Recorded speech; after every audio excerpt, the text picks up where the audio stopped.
IIT BHU में करीब 2 महीने पहले एक गैंगरेप की वारदात का मामला सामने आया था। इस मामले में 60 दिन बाद तीनों आरोपियों की गिरफ्तारी हुई है।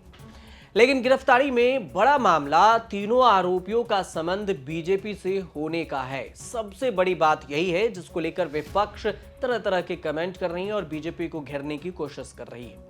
हालांकि बीजेपी ने यह जाहिर नहीं किया कि तीनों आरोपी पार्टी के किस विंग्स और पोस्ट पर थे, लेकिन इतना जरूर बताया कि बीजेपी ने तीनों आरोपियों को पार्टी से निष्कासित कर दिया है।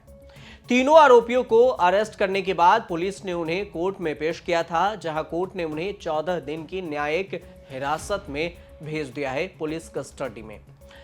तीनों आरोपियों के नाम कुणाल पांडे, सक्षम पटेल और अभिषेक चौहान है। इस पूरे मामले को लेकर विपक्षी दलों सपा और कांग्रेस ने आरोपियों का बीजेपी से संबंध होने का आरोप लगाया है, लेकिन सवाल कई उठते हैं जिसको लेकर कांग्रेस ने सोशल मीडिया प्लेटफॉर्म एक्स पर ट्वीट भी किए। कांग्रेस ने एक्स पर लिखा कि बीएचयू में छात्रा का गैंगरेप करने के बाद बीजेपी के पदाधिकारी मध्य प्रदेश में चुनाव प्रचार करने चले गए थे। मध्य प्रदेश में ये बलात्कारी मोदी की गारंटी का प्रचार कर रहे थे, बीजेपी के लिए वोट मांग रहे थे। बीजेपी के पदाधिकारी पहले भी लड़कियों के साथ छेड़खानी करते थे।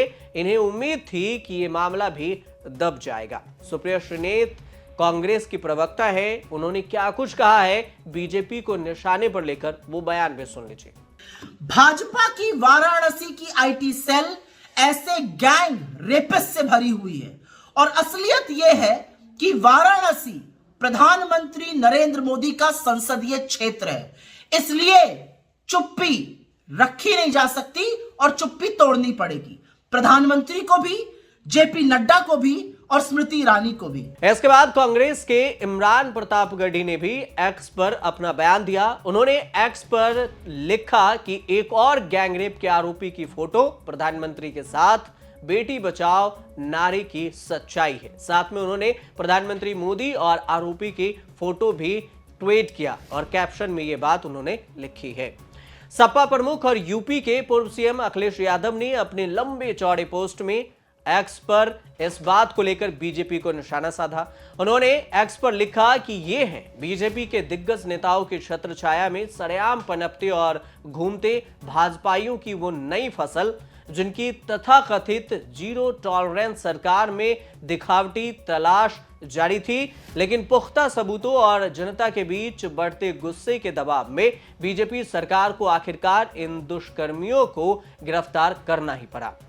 ये वही भाजपाई हैं जिन्होंने बीएचयू के एक छात्रा के साथ अभद्रता की सभी सीमाएं तोड़ दी थीं।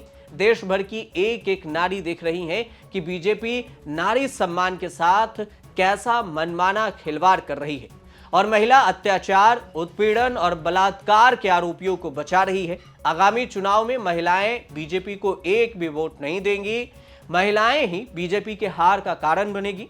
बीजेपी का सच आज जनता के सामने है। जनता आगामी चुनाव में बीजेपी को हराकर अपना फैसला भी देगी और महिलाओं के साथ इंसाफ करेगी। अब आपको बताते हैं कि ये कौन है तीनों आरोपी। तीनों आरोपियों के नाम कुणाल पांडे, सक्षम पटेल और अभिषेक चौहान है। कुणाल पांडे वाराणसी महानगर बीजेपी आईटी सेल के संयोजक है और सक्षम पटेल वाराणसी महानगर बीजेपी आईटी सेल के 100 संयोजक हैं। आनंद उर्फ अभिषेक चौहान वाराणसी महानगर बीजेपी आईटी सेल के कार्य समिति के सदस्य हैं। तीनों की फोटो प्रधानमंत्री नरेंद्र मोदी, केंद्रीय मंत्री स्मृति ईरानी और बीजेपी के राष्ट्रीय अध्यक्ष जेपी नड्डा के साथ है। इसी को लेकर कांग्रेस और तमाम विपक्षी पार्टियां बीजेपी को घेर रही है। हालांकि वाराणसी बीजेपी जिला अध्यक्ष हंसराज विश्वकर्मा का कहना है कि निश्चित रूप से नाम आया है तो जांच पड़ताल करके पार्टी से निष्कासित कर दिया गया। पल्ला झाड़ने के सवाल पर बीजेपी जिला अध्यक्ष ने कहा कि पल्ला झाड़ने की बात नहीं है। इसके बाद उन्होंने स्पष्ट कर दिया कि आरोपियों को पार्टी से निष्कासित कर दिया गया है।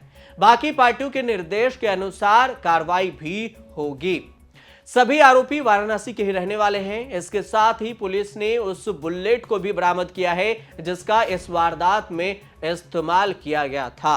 2 महीने पहले उस रात क्या हुआ था, उस घटना का जिक्र करना भी जरूरी है, क्योंकि 60 दिन बाद 3 आरोपियों की गिरफ्तारी हुई है। आईआईटी की एक छात्रा ने बीते 2 नवंबर को लंका थाने में तहरीर देकर आरोप लगाया था कि 1 नवंबर की देर रात वह अपने आईआईटी हॉस्टल से निकली थी और कुछ ही दूरी पर उसका एक दोस्त उसे मिल गया और दोनों करमन बाबा के मंदिर के पास पहुंचे। तभी एक मोटरसाइकिल पर सवार 3 लोगों ने उन्हें रोक लिया।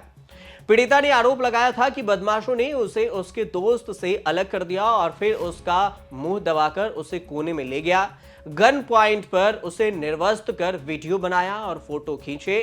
पीड़िता ने अपने साथ सामूहिक दुष्कर्म का आरोप भी लगाया था।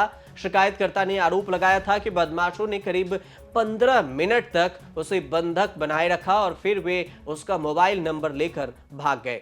इस मामले में लंका पुलिस ने एफआईआर दर्ज की। एफआईआर में गैंगरेप की धारा भी जोड़ी गई। एफआईआर के बाद पुलिस जांच में जुटी तो करीब 2 महीने बाद तीनों आरोपियों की गिरफ्तारी हुई है। 2 महीने तक आरोपियों को बचाने वाले लोगों की पहचान कर कठोरतम कार्रवाई की भी अब मांग उठ रही है। गिरफ्तारी में इतनी देरी क्यों हुई, इसको लेकर भी सवाल उठाए जा रहे हैं। हालांकि पुलिस ने एक्शन के बाद उत्तर प्रदेश सरकार में स्टाम्प मंत्री रविंद्र जायसवाल ने कहा कि आरोपी कोई भी हो उसके खिलाफ सख्त से सख्त कार्रवाई की जाएगी। विपक्षी पार्टियों द्वारा तीनों आरोपियों के बीजेपी से जुड़े होने के सवाल को लेकर मंत्री जायसवाल ने कहा कि आरोपी कहीं का भी हो, कहीं से आया हो, बीजेपी में शरण लिया हो, अगर दोषी है तो उसके खिलाफ सख्त कार्रवाई होगी। लेकिन सवाल यह कि बीएचयू के छात्र अगर विरोध प्रदर्शन नहीं करते तो क्या यह मामला दब जाता? क्या अगर इसे 60 दिन बाद गिरफ्तारी की गई, क्या यह पहले भी गिरफ्तारी हो सकती थी? इतनी देर क्यों होती है ऐसे संगीन मामले में? यह भी एक सवाल है जो जनता जानना चाहती। आप देखते रहिए न्यूज़ तक।